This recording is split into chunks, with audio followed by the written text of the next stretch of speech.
He hadn't meant to see her, the Apache girl bathing beneath the waterfall. He'd been tracking a wounded Mustang, not watching a woman. But when she turned and saw him, her scream echoed through the canyon like thunder. Within moments, her people appeared, faces painted, bows drawn. "Wait!" he shouted. "It's not what it looks like." But she was already trembling, tears in her eyes as she cried out in her native tongue, then in English. "You've seen me undressed. You must marry me or they'll punish us both." The cowboy froze, his heart slamming in his chest. That was how his simple life on the plains ended, and how a story of love, loyalty, and redemption began. The desert heat shimmered like liquid gold across the canyon, bending the horizon and making the air itself seem alive. Thomas Avery rode slow beneath the weight of the sun, his shirt damp with sweat, his horse breathing hard. He'd been tracking a wild Mustang for 2 days, a stubborn chestnut stallion that had broken loose from the ranch. His canteen was nearly empty, his patience thinner still. He wasn't supposed to be this deep into Apache land, but the tracks had led him here, winding through narrow red cliffs and bone-dry gullies where even the wind seemed to whisper warnings. By late afternoon, the faint sound of rushing water reached his ears. Thomas pulled his horse to a stop, tilting his head. The noise was faint but steady, somewhere beyond the next rise. Relief washed through him like a blessing.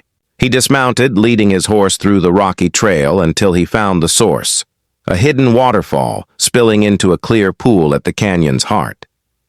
It was like finding heaven itself in the middle of nowhere. He dropped to his knees, scooping up handfuls of the cool water, letting it run down his dry throat. For a moment he felt alive again.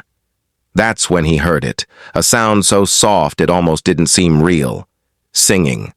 A woman's voice, low and lilting, carried on the echo of the falls. Thomas froze. He turned his head slowly, heart pounding, and through the mist he saw her. A young Apache woman standing waist-deep in the water, her long black hair slicked down her back like a ribbon of ink. The sunlight caught her skin, turning the drops of water into jewels. She was humming a song, eyes closed, lost in her own world. Thomas's breath caught in his chest. He didn't mean to look. He hadn't come here for that. He took a cautious step back, careful not to make a sound. But fate, it seemed, wasn't on his side. His boot pressed down on a dry branch, and it snapped like a gunshot. The woman gasped, her head whipping around. For a heartbeat their eyes met, his wide with panic, hers with shock and fury. She screamed, a sound that sliced through the canyon like a blade. "Wait!" Thomas called, hands raised. "I didn't mean to—" But it was too late. Voices answered her from above, shouts in Apache harsh and fast. Horses thundered down the trail, men appearing from the ridge like ghosts from the dust, faces painted, bows drawn. Within seconds, Thomas was surrounded. The young woman had climbed from the pool, wrapping a blanket around herself, her dark eyes flashing with fear and shame. She shouted to the men, her words too quick for Thomas to follow. One of them, older, fierce-eyed, barked something that made her flinch. Then she turned to Thomas, her lips trembling. "You saw me." "Undressed," she said haltingly. "Now you must marry me." Thomas blinked, unable to speak. "What?" "No, If not," she said, voice breaking, "they punish us both." He glanced at the men. Their arrows were drawn, their faces cold and unrelenting. The truth hit him like a bullet. This wasn't a misunderstanding that words could fix. His next breath could be his last. He looked back at her, the terror in her eyes breaking something inside him. Slowly he nodded. "All right," he said quietly. "I'll marry you." The shouting stopped. The men lowered their bows. The woman stared at him in stunned silence. And as the waterfall roared on behind them, Thomas Avery realized his life, and hers, had just been bound together by the cruelest twist of fate imaginable. The air hung thick with tension as Thomas stood surrounded by the Apache warriors, his heart thudding like a drum in his chest. The young woman, her wet hair clinging to her shoulders, whispered something to the eldest man among them, a tall figure with a scar running down his cheek and eyes that held the weight of command. The chief. He studied Thomas for a long, unbroken moment, his expression carved in stone. Finally, he gave a single nod. A murmur rippled through the gathered men.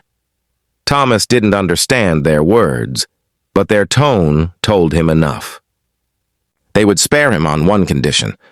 His gaze shifted to the girl who stood trembling beside him, clutching the blanket around her shoulders. Her lips quivered as she looked at him. Shame and fear mingled in her eyes. Whatever had just been agreed upon, it wasn't something she wanted either. But in that moment, it didn't matter what either of them wanted. Their fates were already sealed. Two warriors dismounted and roughly motioned for Thomas to follow. One took his rifle and holster. The other grabbed his arm. He didn't resist. His horse was led away, and he was forced to walk down the canyon trail toward the heart of their camp. The girl followed behind, silent, her head bowed. The Apache village lay in a small valley surrounded by red cliffs and sagebrush. Smoke curled from low fires, and women turned to stare as the strange cowboy was led in. Children peeked from behind tents, whispering to each other. The men dismounted and pushed Thomas toward a large lodge made of stretched hides and wooden poles. The chief entered first. Inside, the air smelled of smoke and herbs. The chief sat cross-legged, gesturing for Thomas and the girl to kneel. She obeyed immediately, and after a moment's hesitation, Thomas followed. The chief spoke, his voice steady and firm, his gaze moving between them. The girl translated, her English broken but clear enough. He says, "You looked upon me, when no man should. For this I am shamed. If you don't marry me, both must die. It is our law." Thomas stared at her, the words hitting him like hammer blows. He'd been in tight spots before. Cattle raids, storms, fights, but nothing like this.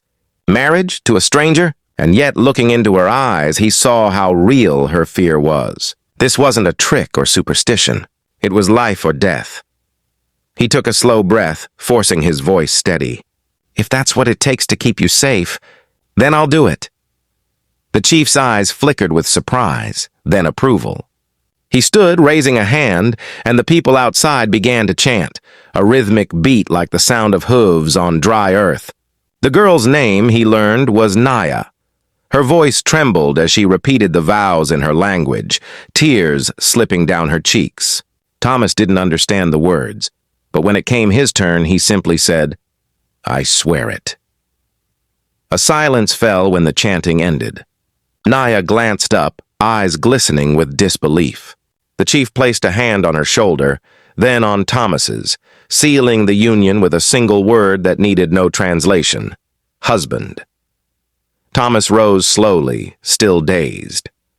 The warriors lowered their weapons, and the tension that had hung in the air began to fade. The people returned to their fires, but Naya stood rooted to the spot, her fingers clutching the edge of her blanket. When she finally spoke, her voice was barely a whisper. "You did not have to say yes." Thomas met her gaze, his tone low and sincere. "If I hadn't, you'd be dead. And I ain't the kind of man who lets that happen." For the first time, she looked at him without anger, only quiet confusion. Somewhere beyond the canyon, thunder rolled across the desert sky, distant but growing closer.